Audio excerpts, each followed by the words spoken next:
When I mentioned that, it's been an interesting time in media. When you go back 5 years ago to 2017 or so, and you start in the business, since then we've had multiple mega mergers. We've had new services that have launched, new services that have been shut down quickly after launch.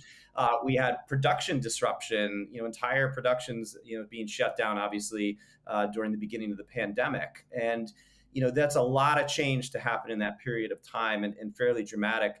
How have the changes over that period been felt by Roku and by your teams, and how have you had to navigate that incredibly disruptive period? Absolutely. Great question. It is a long time in the streaming business. The first takeaway is that there's more gray in my beard than there was 5 years ago, certainly because of all this change, but it's been a lot of fun along the way. And so if I had to break it down, I think I've been maybe now in sort of the fourth generation or sort of fourth era of streaming, as I would call it, and how I've seen it from my vantage point here at Roku. So first generation streaming, when I first joined Roku, it was interesting, but not necessarily valuable to most in the traditional media business. We were like a tchotchke, something you play with, but not super valuable in aggregate. And at that time, it was really sort of traditional media was using streaming as just sort of dropping the cable experience onto the streaming platforms with TV everywhere.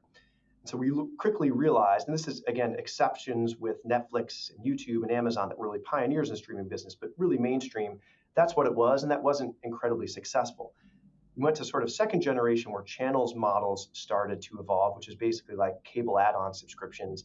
And that was maybe HBO and Showtime or in Amazon channels and generating streaming usage that way. Third generation or third era was really end of 2019 when Disney Plus launched. And that was sort of a watershed moment in the business where Disney came out right out of the gates, incredibly successful, and really defined the era of direct-to-consumer streaming, saying we can also become as successful or Netflix-like going direct-to-consumer and streaming. And that ushered in this whole era of traditional media launching these direct-to-consumer services, saying I'm going to take all my content, make it exclusively available in my app, and go direct-to-consumer.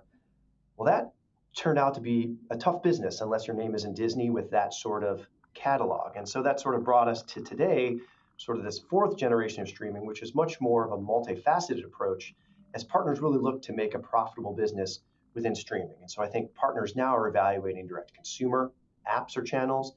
They're looking at premium subscriptions or Amazon channels models to get additional and incremental value. They're looking at FAST as his business model to generate new audience, new revenue.